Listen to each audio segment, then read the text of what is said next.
Hello, everyone at home. Welcome to Youth Bombs. I am Coleman. And I'm Holden. Today, we're doing a book review. Look, what is this book we got in front of us? This is The Bitcoin Standard by Saifedean Ammous. Yeah. Got it? All right, cool. So it's called The Bitcoin Standard, the decentralized alternative to central banking. Now, what in the world is covered in this book? So basically, there's two halves. First half, which is about 7 chapters. It is 7 chapters. He goes over the history of money. He goes in history, we kind of defaulted to using money.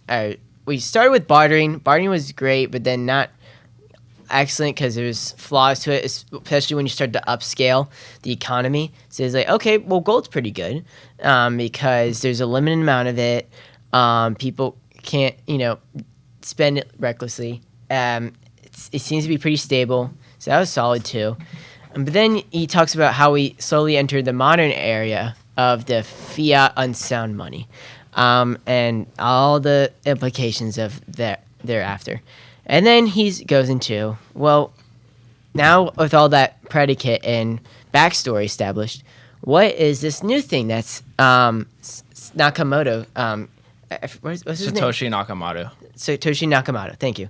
He got this little. He's somewhat anonymous or pseudo-anonymous, I guess. He is anonymous. Yeah. Nobody knows who it is. Right. Anywho, so he was a guy who came up with this new thing called Bitcoin. Now, what is Bitcoin? It is essentially a digital alternative of money. Right. So usually when we think of money, we usually think of the physical, the tangible. Like we think of our dollar bills, or we think of coins that go jingle jingle. Here we're talking like stuff that is on the digital, on the blockchain, that we can discuss what the hell a blockchain is later. But it's essentially this guy is defending it as, hey, maybe this could be the future. Now, I'm going to go over some of the stuff I like the most out of it, and this book was recommended to me by Holden. Holden, now why in the hell did you recommend this book to me and like to everyone else? Well, I think it's important to understand what Bitcoin is. If something is like something like Bitcoin has about $1 trillion and a little over now in its market cap, it's good to know why so many people are getting onto this. Now, a lot of people have got onto stupid things in the past, like tulips or internet stocks that went to zero.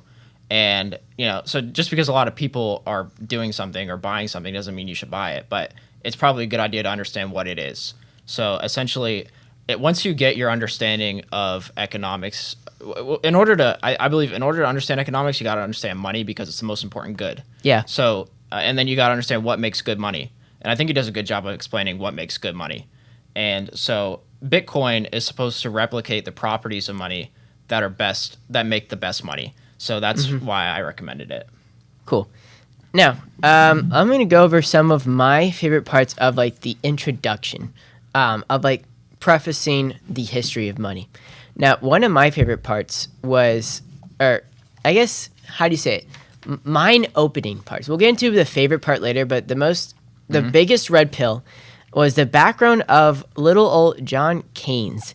Now, in our little economics program at University of Florida, I've sort of realized that all of the education is basically predicated on Keynesian economics. Now, what in the hell is Keynesian economics? Well, the basic thesis of it is that spending drives prosperity. And spending by whom? Well, the government. Because his idea is, well, if we only had private sectors within the economy making decisions, that would lead to, how would he put it? Bad outcomes. So then he's like, we need a referee. Said referee would be the government. And then, well, in order to maximize the potential of what we could spend by the government, what's the only way you could do that? Oh, a fiat currency, where it could be printed and printed and printed. So, yeah, you quickly start to see the flaws in retrospect. But as you want to know who he is as a person, I'm going to read this short little blurb here. It is no coincidence that the breakdown of the family has come about through the implementation of the economic teachings of a man who never had any interest in the long term. A son of a rich family that accumulated significant capital over generations, Keynes was a libertine hedonist who wasted most of his adult life engaging in sexual relationships with children, including traveling around the Mediterranean to visit children's brothels. Holden, what is your reaction? Well, I mean, regardless of Keynesian's personal life, I think I think what he should focus on is just the flaws in what Keynesian economics preaches. And the idea of Keynesian economics, like you were saying, it's to stimulate aggregate demand. And when you get aggregate demand up, you stimulate employment, and the rest of the economy does well. So that's kind of the basic idea of Keynesian economics. And so and it's very flawed, but yeah. Yeah, I think I told you about a month ago that he was my favorite economist. So that's completely off the table now. No shot in hell. That guy, I swear. All right, there you go. That's a step in the right direction. Yeah, I mean, Keynes, he wrote some good things. Like Keynes wrote, there's a book that he had called The Economic Consequences of the Peace. And he also wrote it in his book, The Essays in Persuasion. He was right about World War I and the Treaty of Versailles. But almost all of his other things were very flawed. So that's pretty much what you got to know about Keynes. Like, actually, Saifedean Ammous, the author of this book, retweeted like he a lot of his things came from the Great Depression that he believed in, and he thought that there was a trade-off between inflation and employment. And if you look at a graph of inflation and employment, they're completely unrelated. And if there really was such correlation, then you wouldn't be able to really explain stagflation. Oh, so there wasn't even like a statistical correlation? No. Oh, okay. You could look at I actually think it's in this book too. It's definitely in his book, Principles of Economics, but like cited, like his graph is like... Yeah, you could just look at this graph, and maybe you guys could put it on the screen, but if you look at unemployment in the United States and the inflation rate, they have no correlation whatsoever. So anyway, but Keynes, so you got to understand, in order for Bitcoin to work, the Austrians have to be right about money.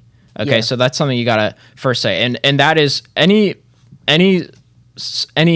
supply of money is sufficient as long as it's infinitely divisible. Okay, that's the basic foundation. That's one thing that you got to understand, the Austrians, and that's something with Bitcoin. So if you believe in Keynesian economics, Bitcoin can't work because Bitcoin has to end up being money one day. In 2137, all the Bitcoin is going to be mined, and it's just going to be the miners. The only way they're going to make money is on fees, transaction fees.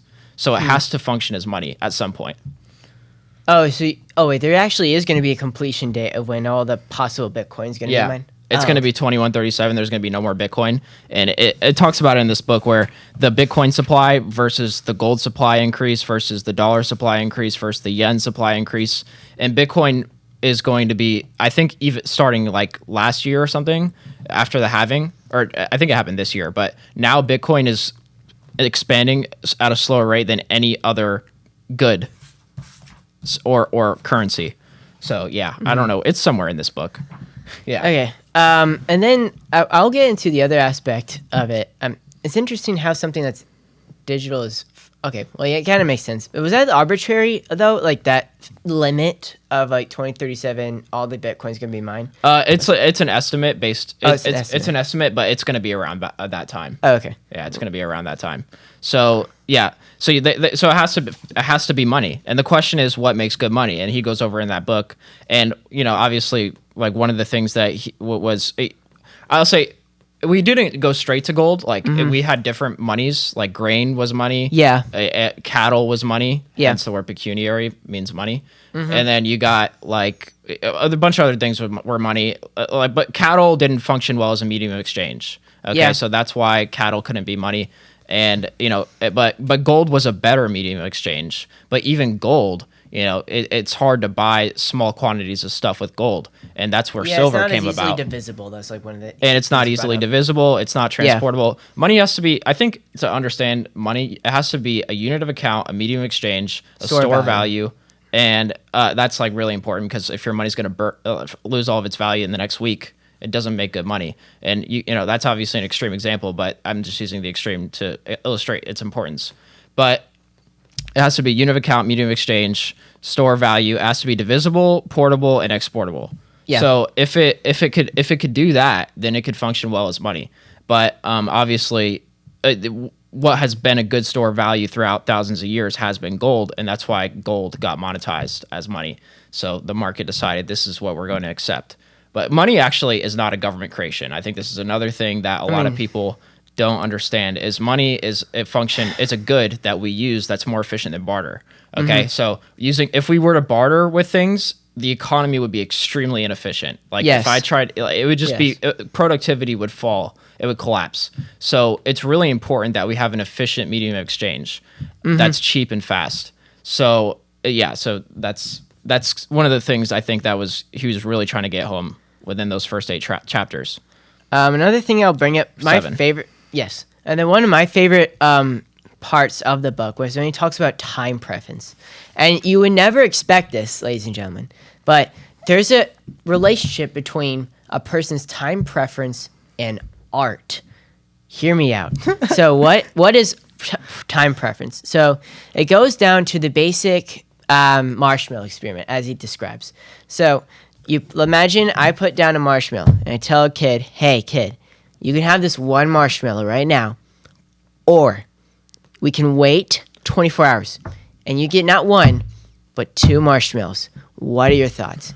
And so if you have a high time preference, meaning you prefer time or you prefer immediacy, you're going to take that one marshmallow immediately. But if you have a low time preference, you do not prioritize immediacy, you're going to take the 2 marshmallows the next day. And that's the most famous experiment on time preference. Now, but how in the world does this relate to economics, and let alone art? I think it's a matter of, this is something I'm still trying to learn how to articulate, but I'll at least talk about the time preference as it comes to art and then relate it back to economics later. So I'll read a couple of statements from here, and then we'll reflect on that and then relate it back to economics. So, modern artists have replaced craft and long hours of practice with pretentiousness, shock value, indignation, and existential angst as ways to cow audiences into appreciating their art, and often added more pretense to political ideals, usually of the imperial Marxist variety, to pretend play profundity.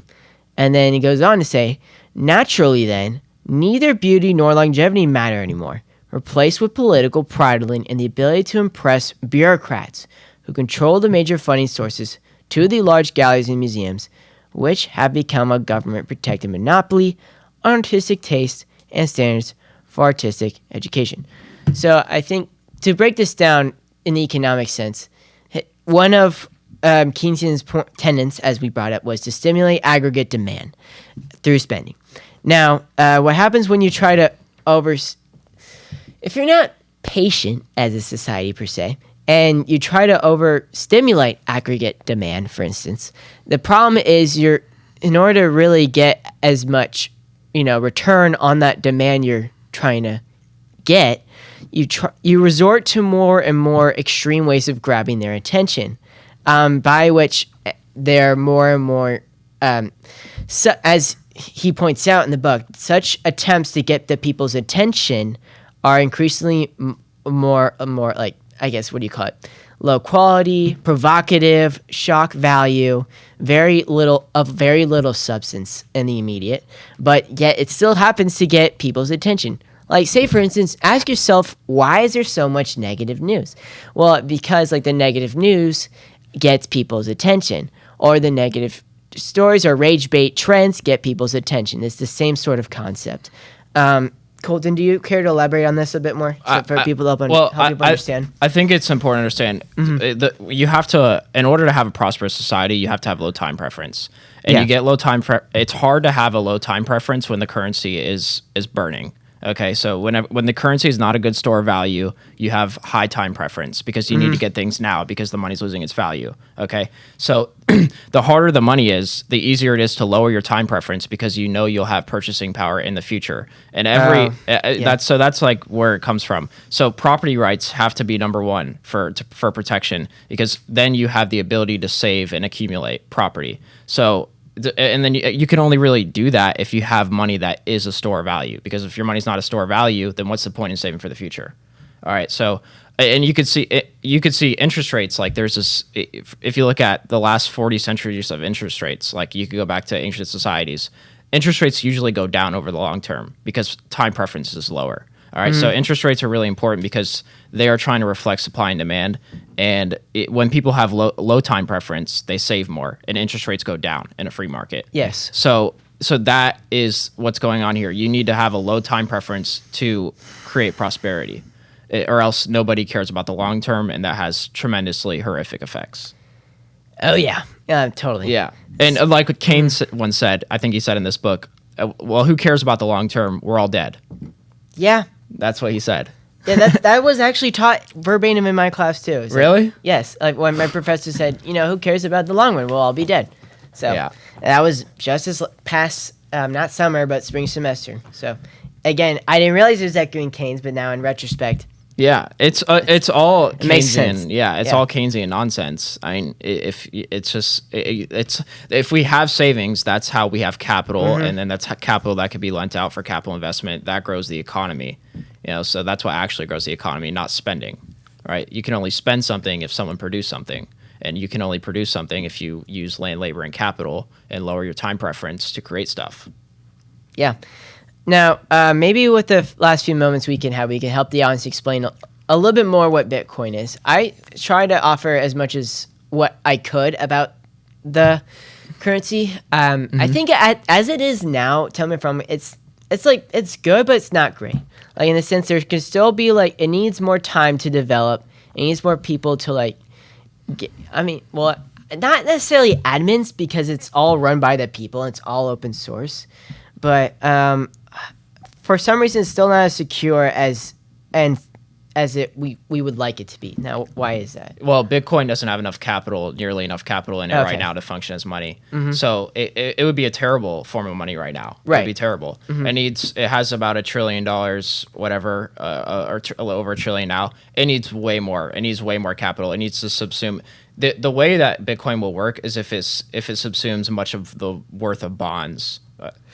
And a lot of the cash balances. I think, like government bonds? Yeah. Dude, that's crazy. So, and that's in order for Bitcoin to work. But the idea is in a market economy, the capital will flow into the best asset. Okay, so if Apple was selling for 3 times earnings and it was paying a 20% dividend, capital would flow into Apple, right? So it's the same with Bitcoin. If Bitcoin is the best asset, capital is going to flow into it. All right? Yeah. So if people want to hold on to their wealth long term, and they believe Bitcoin and its properties make sense, they'll grab Bitcoin. And Bitcoin will be that you see. So that's pretty much how it, but it's not going to work as money probably until about 100 years from now, in my view. Because it just doesn't have enough capital in it. It's probably, if Bitcoin works, it's going to appreciate 40% a year. Yeah. It's just going to keep appreciating. And it's going to be volatile until there's so much capital into it that it's not as volatile. Like if you were to sell $100 billion worth of government bonds right now, it wouldn't really change much because there's so much money in it, right? So the U.S. dollar is so stable because of that. So Bitcoin would have to have that same thing where a bunch of capital flows into it. So that's what Bitcoin is missing. Now, I guess when we think of economics, we think of land, labor, and capital. But instead of physical capital, we'll talk about the digital realm here. So what does it look like for capital to go into a product that's digital like Bitcoin? Well, I'd say economics I would define as I'd say firstly we start with this. I'd say economics is the study of humans under scarcity. Because you're so I agree why would you buy you have scarce resources or scarce goods and services all over the place. And why of all things opportunity cost would I buy Bitcoin? And then you have to decide, okay, I would rather buy Bitcoin than the next best thing because Bitcoin is so much better at what I'm trying to achieve, which is save money. Okay, so I guess that's pretty much what it was. I didn't. So the question is what does it look like for capital, which we usually think of something physical, to flow into Bitcoin, which is digital in the digital realm? I mean, it's just whether it's digital or physical, it just has to be better. Okay. I'm not really like it. Just has to be the best form of money. I guess. Okay, sure. It just like anything else. Like if I buy a digital product, I could spend my money on something digital. Is it going to be better than whatever else I could buy? Yeah, the reason why I chuckled earlier is just it seems like crazy to think that something like this could eventually compete with government bonds, which are the most trusted, asset. That would be the idea. Yeah, because government bonds, they're inflating the currency. I mean, the average currency you saw in this book, what is it? It's like the average currency is expanding at 20% a year in the world. So everybody has this problem. Bitcoin is trying to solve this problem. Okay, you go to Zimbabwe, the currency supply is expanding north of 1,000% a year. You go to Venezuela, it's the same thing. Yeah. And these people, they can't store their value, right? And Bitcoin is trying to solve this problem for them. So it's a huge problem that a lot of people are dealing with. And we have the strongest currency in the world, and it's still being expanded at 7% a year.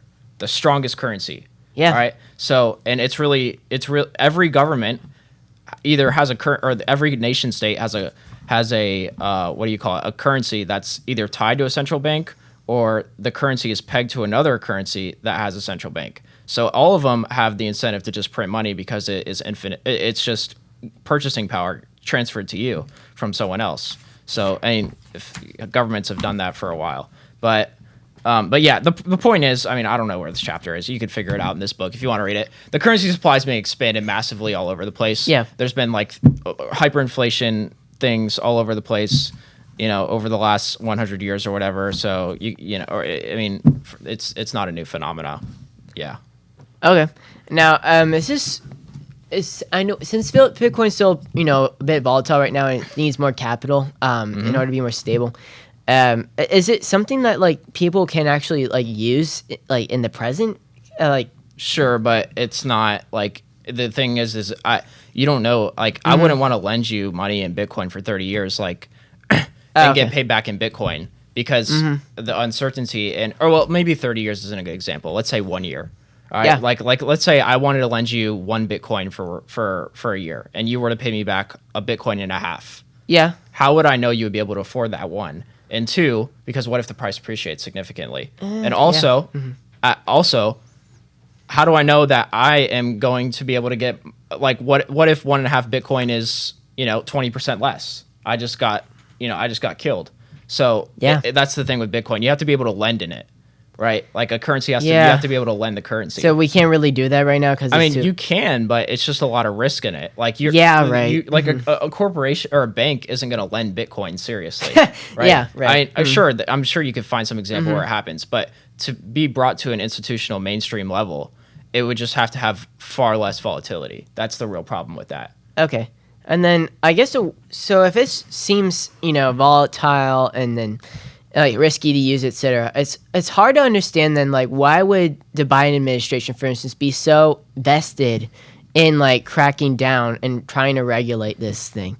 And then even President Trump trying to why would he even bother going to the Bitcoin conference and trying to win voters over there? Well, what's the political undertones here? I mean, I don't know. Joe Biden, I don't know what his logic is, to be honest with you. I haven't looked too much into that, but I did happen to watch Trump at the Bitcoin conference, and he's just saying we're going to buy Bitcoin, and I actually happen to really disagree with that. I don't think the government should buy Bitcoin because now you're just propping up the price of Bitcoin at the expense of the taxpayers, and I don't think the taxpayers should be responsible for the price of Bitcoin or whatever it is. It's like what the founders feared is democracy, where people vote for the politician who's going to promise to buy the thing that's going to make them rich with taxpayer money. So that's the problem with that. Now, obviously, it could work out, and I do think it would actually probably work out if they did buy it to solve the debt problem. But I still don't think they should do it because of what I said earlier, which is you're literally propping up some people's wealth at the expense of other people's wealth. And the government isn't there to redistribute wealth, right? That's okay. Right. That's pretty much it. But to me, you watch the conference, and he's just trying to get he's like, Bitcoin's price would explode if I were president. It's the whole point of Bitcoin is to stop people or is to make it so that people can save their wealth in something that when the government's spending trillions of dollars, and the currency is being devalued, the whole point of Bitcoin is to be able to say, or to protect us from politicians like Trump.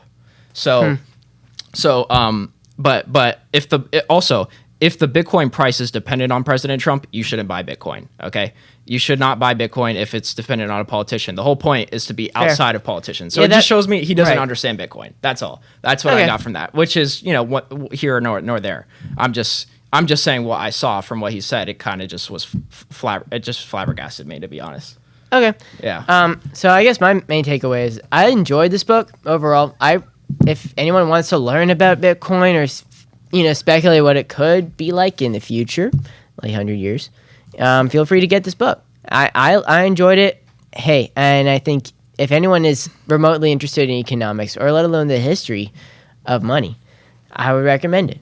That we're not sponsored, but yeah. I think it's important. I think it's important to understand Bitcoin, and this is the best book that it's explained it that I've read so far. Okay, cool. So thank you for everyone who watched this video. If you like this video, leave a like, share the video, and subscribe to the Youth Bombs channels on Rumble and YouTube. And we will see you in the next video. Bye-bye. Peace out.